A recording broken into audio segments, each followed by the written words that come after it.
एक ऐसा इलाका जहां दिन हो या रात हो एक जैसा ही दिखाई देता है, लेकिन इस इलाके पर हर कोई राज करना चाहता है। लेकिन यहाँ पर जो पहले से राज कर रहा है उसका ऐसा दबदबा है कि उससे यहाँ के हर लोग कांपते हैं, डरते हैं। इस इलाके पर पूरा राज उसका ही है। इस इलाके को ब्लैक डायमंड ऑफ चंदासी के नाम से जानते हैं।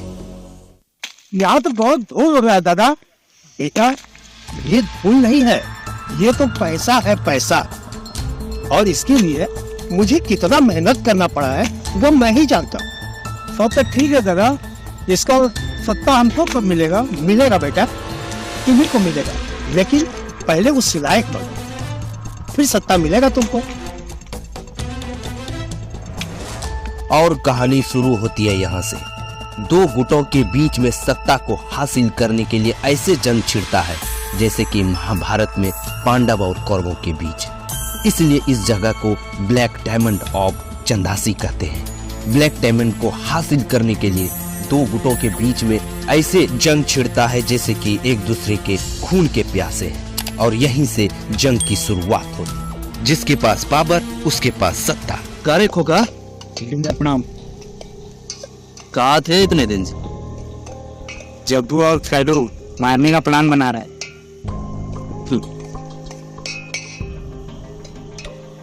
जगुआ और केला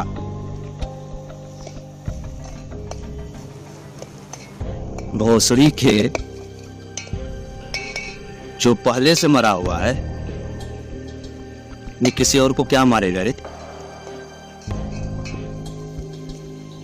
खैर छोड़ो, तुम ये बताओ,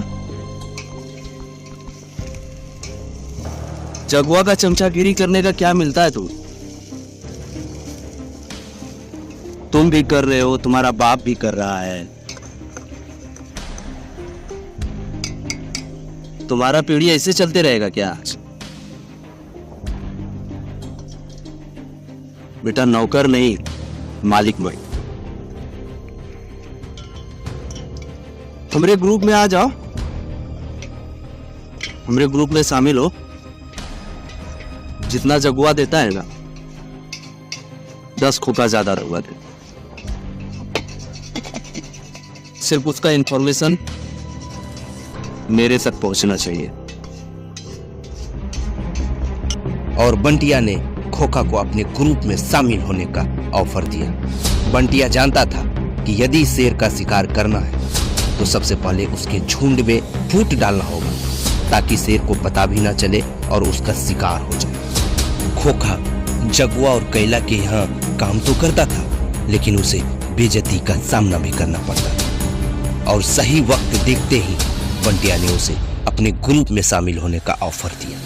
वो जानता था कि वो कभी नहीं ठुकराएगा ताकि जगुआ और कैला का हर इंफॉर्मेशन बंटिया तक पहुंचे। और बंटिया इस बात को जानता था कि चंदासी का सत्ता जगुआ कैला को देने वाला है। और यदि कैला के हाथ में चंदासी का सत्ता चला गया तो उससे हासिल करना नामुमकिन हो जाएगा, क्योंकि वो भी, उसका ग्रुप भी बहुत ताकतवर, पावरफुल हो चुका था चंदासी में। कैला के नाम से चंदासी का एक एक बच्चा डरता था, जितना कि बंटिया का भी खौफ नहीं हुआ। और बंटिया उसी के पग पर, उसी के रास्ते पर चलकर कैला के ऊपर, कैला से सत्ता छीनकर चंदासी पर राज करना चाहा। इसलिए बंटिया ने खोखा के साथ दोस्ती का हाथ बढ़ाया। लेकिन बंटिया ने खोखा पर विश्वास करके बहुत बड़ा गलती किया। बंटिया को लगने लगा कि खोखा अब हमारे ग्रुप में शामिल हो गया है, लेकिन खोखा ने सारा इंफॉर्मेशन बंटिया का कैला और जगुआ को देने लगा। उसे लगता था कि यदि मैं बंटिया को कैला और जगुआ का इंफॉर्मेशन दिया तो कैला और जगुआ मुझे कभी माफ नहीं करेगा। लेकिन बंटिया को सत्ता के लालच में ऐसे पागल किया, उसे लगने लगा, उसे एहसास होने लगा कि चंदासी पर अब बंटिया ही राज करेगा। लेकिन उसका ये भूल था और खोखा ने बंटिया का सारा इंफॉर्मेशन, सारा प्लान कैला और जगुआ को बता दिया। भोसड़ी के दोनों एक ही जात के हैं, अगर मौका मिला ना नहीं। और जगुआ को ऐसा लगने लगा कि यदि बंटिया पर लगाम नहीं लगाया गया तो वो कहीं ना कहीं बहुत आगे निकल जाएगा और चंदासी पर एक न एक दिन बंटिया ही राज करेगा। इसलिए खोखा को उसने बंटिया को बुलाने के लिए भेजा। वो भी चाहता था कि एक बार बंटिया से मिलकर उसका काम तमाम कर दिया जाए। लेकिन यहाँ पे खोखा ने बंटिया को राइट इंफॉर्मेशन दिया, जिससे कि बंटिया को खोखा पर विश्वास हो गया और बंटिया ने खोखा को सारा अपना काम उसे हैंड ओवर कर। खोखा यही तो चाहता था कि बंटिया के साथ रहकर सिर्फ गुंडागिर्दी नहीं, पैसा भी कमाना। और बंटिया ने बिना सोचे समझे खोखा को अपना सारा काम हैंड ओवर कर दिया और जगुआ कैला को मार्केट से आउट करने का प्लान करने लगा। उसे लगने लगा कि खोखा अब उसके साथ है, खोखा का हर इंफॉर्मेशन सही है, जिससे कि वो जगुआ और कैला को मार्केट से आउट कर सकता था। लेकिन धंधा में कभी भी किसी पे दिल खोल के भरोसा नहीं किया जाता है, जो गलती बंटिया ने दोहराई। इसी गलती का फायदा खोखा ने उठाया, बंटिया और कैला के बीच में दरार खड़ा किया ताकि उसे फायदा हो सके और वो मार्केट में राज कर सके।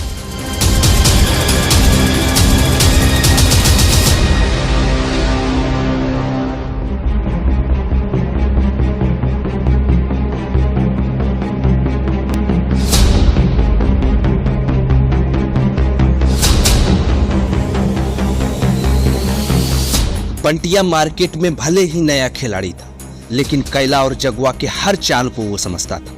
वो जानता था कि यदि वो खोखा के साथ जाएगा तो कहीं न कहीं कैला और जगुआ उस पर वार कर सकता है और कैला और जगुआ को शक हो सकता है। इसलिए उसने सबसे पहले खोखा को भेजा जगुआ और कैला के पास, ताकि जगुआ और कैला को कोई शक भी ना हो और कैला और जगुआ का काम तमाम किया जाए।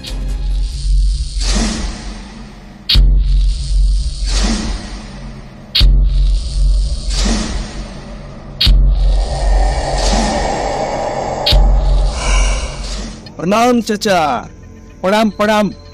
आओ बंटी, बैठो। ये धंधे पे तुम्हारी नजर, तेल, कोयला, बालू, ये धंधा मेरा है और इसमें मैं मजा हुआ खिलाड़ी। लाशों पे चल के मैं यहाँ तक पहुंचा हूं, समझे?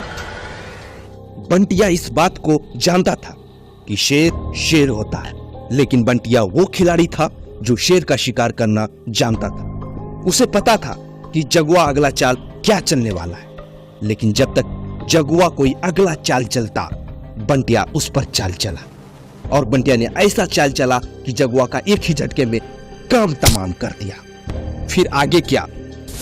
सत्ता पाने के लिए बंटिया का सारा रास्ता साफ हो गया। यही तो बंटिया चाहता था। कहता है ना कि यदि जंगल में राज करना है तो शेर का शिकार करना हो, और जो भी शेर का शिकार करता है जंगल का राजा वही होता है। बंटिया ने जब जगुआ का काम तमाम किया तो बंटिया को ऐसा लगने लगा कि अब उस जंगल का राजा बंटिया है। बोला था कोयले, तेल राज करेगा, करके दिखा। बंटिया वो खिलाड़ी है चाचा, 9 महीने का कोर्स 8 महीने में पूरा। चल। अपने नजर के सामने जगुआ का हत्या देखकर कैला ये समझ गया था कि बंटिया एक इंसान नहीं, ये तो बहुत बड़ा हैवान है जो सत्ता हासिल करने के लिए कुछ भी कर सकता। कहा बेटा कैलू, बंटिया को नहीं मारोगे? राज नहीं करोगे कोयला पे? है बेटा, बंटिया वो चीज है ना, बंटिया से यमराज भी डरता है। जा अब ऊपर राज कर रहा।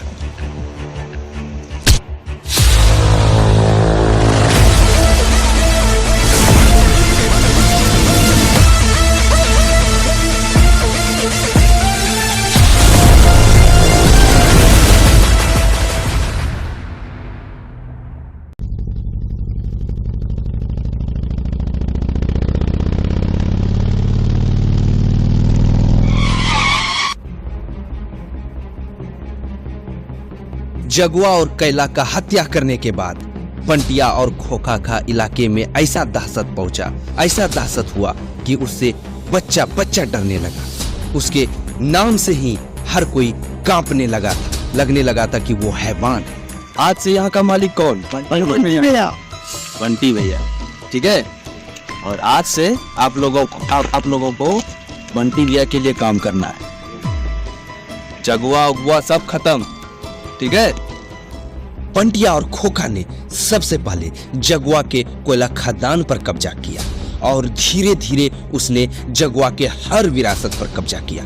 बंटिया को इस बात का एहसास था, बंटिया को इस बात का पता था कि यदि उसके खदान को चलाना है, उसके खदान को पूर्ण तरीके से कब्जा करना है, तो सबसे पहले वहां पे जो वर्कर काम करता है उसके दिल में जगह बनाना है, राज करना है, तभी वो कोयला खदान को चला सकता है। इसलिए कि इस धंधे में बंटिया अभी नया खिलाड़ी था। चल रहा हूँ मैं, क्षमा नहीं, नाम याद रखिएगा, ठीक? जानो मैं बंटी भैया, बंटी भैया।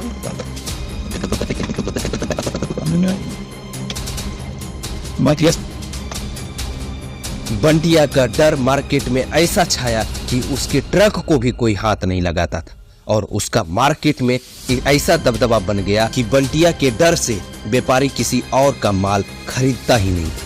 मार्केट में बंटिया के माल का जो है दबदबा होने लगा और बंटिया धीरे धीरे और ज्यादा मजबूत होने लगा खोखा के साथ। यहाँ तक कि पुलिस भी उसके साथ कुछ नहीं कर पाता था, इसलिए कि बंटिया धीरे धीरे पार्टी पॉलिटिक्स में जगह भी बनाने लगा था, जिससे कि पूरे मार्केट में बंटिया के माल का एक दबदबा कायम हो रहा था। लेकिन कहीं ना कहीं बंटिया को ऐसा लग रहा था कि खोखा एक ना एक दिन उसको धोखा देगा, क्योंकि जब वो अपने मालिक के साथ धोखेबाजी कर सकता है तो किसी के साथ कर सकता है। इसीलिए बंटिया ने एक अपने आदमी को, पर्सनल आदमी को खोखा के साथ सेट किया कि खोखा उसके बारे में क्या चाल चल रहा है।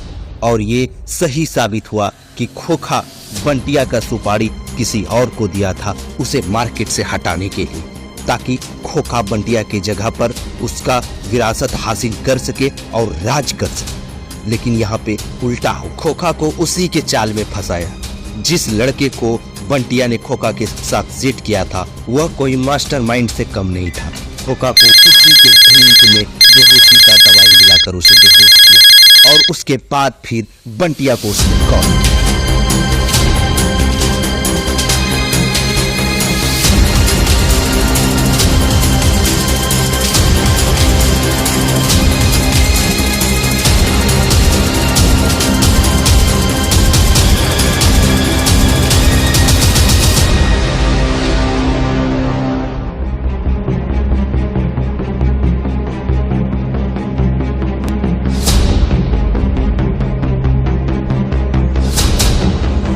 अब लड़ाई बंटिया और खोखा के बीच में शुरू हो गया था।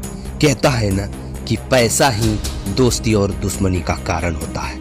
इस धंधे में पैसा तो था, लेकिन कोई किसी पर भरोसा नहीं कर सकता था। यहाँ पे बंटिया ने भी खोखा पर भरोसा करके बहुत बड़ा गलती किया था, जिससे कि आज ये दुश्मनी पैदा हो गया। और कहीं ना कहीं बंटिया को ऐसा लग रहा था कि यदि खोखा पर जल्दी से जल्दी लगाम नहीं किया गया तो कहीं ना कहीं खोखा का कुछ और ग्रुप खड़ा हो जाएगा और बंटिया का काम तमाम कर देगा। लेकिन बंटिया ने यहाँ पर खोखा का ही चाल चला।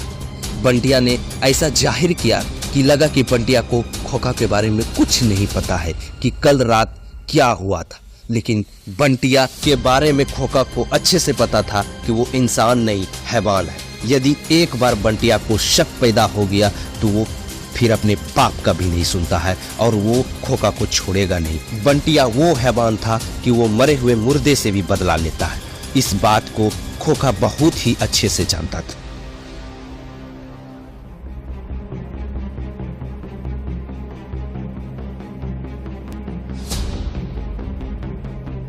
अब दुश्मनी बंटिया और खोखा के बीच में शुरू हो गया था। बंटिया को ऐसा लगने लगा था कि यदि खोखा को सही समय पर सबक नहीं सिखाया गया तो कहीं ना कहीं खोखा बंटिया के ऊपर राज करेगा। इसलिए बंटिया ने खोखा को कॉल लगाया और अपने अड्डे पर मिलने के लिए बुलाया।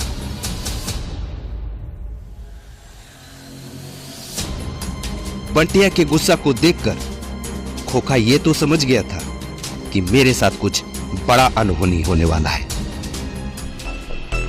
साला अभी तक। भैया जी प्रणाम, आपने मुझे बुलाया।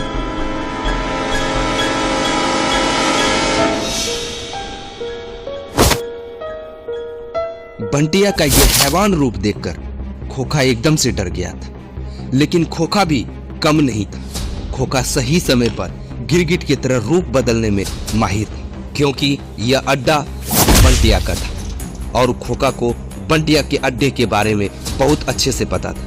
वो जानता था कि अब भी गिरगिट की तरह रूप बदलने में ही हमारा भलाई है। यदि हम किसी तरह बंटिया से उलझे तो वो हमको छोड़ेगा नहीं, वो नरक तक पहुंचा सकता है मुझे।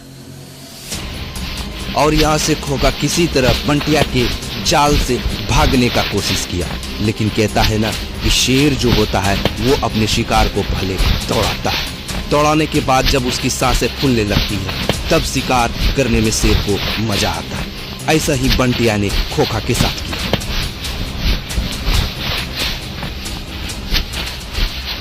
कहता है ना कि गीदड़ कितना भी चला लेकिन शेर के जाल में फंस ही जाता है। हौसड़ी क्या भाग के दिखाओ, दे इस बाड़ी मेरी, दे जा अपनी माँ के जा। रोसड़ी क्या तेरे को पता चलेगा मर्द क्या होता है, राम नाम सा। और बंटिया ने खोखा को ऐसा दर्दनाक मौत दिया कि जिसको देखने के बाद हर किसी का रूह कांप गया। वो एक इंसान नहीं, हैवान था। सत्ता के लालच में बंटिया ऐसा क्रूर इंसान बन गया था कि सत्ता के सामने उसे कुछ नहीं दिखता था, और उसने खोखा का ऐसा हाल किया जिससे कि हर कोई कांप उठे। उसका दहशत जो है पूरे इलाके में हो गया था। वो यही तो चाहता था, बंटिया से हर कोई इंसान डरे, ताकि उसके सत्ता पर कोई उंगली भी ना उठा पाए और उसके सत्ता को छीनने का कोई कोशिश भी ना करे।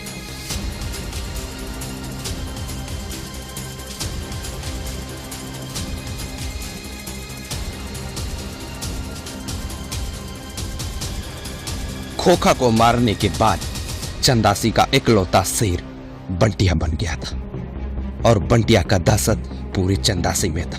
बंटिया से हाथ मिलाने का औकात किसी में नहीं था। बंटिया वो शेर बन गया था जिससे कि बड़े बड़े व्यापारी भी डरने लगा था। सिर्फ इकलौता इंसान था चंदासी का बंटिया, जो कि पूरे चंदासी पर राज करने लगा था, और उसे लगने लगा था कि अब उसका सत्ता सुरक्षित है, उसके सामने कोई नहीं है। और बंटिया को इस इलाके में ब्लैक डायमंड ऑफ चंदासी के नाम से जानने लगा, यानी चंदासी का काला हीरा।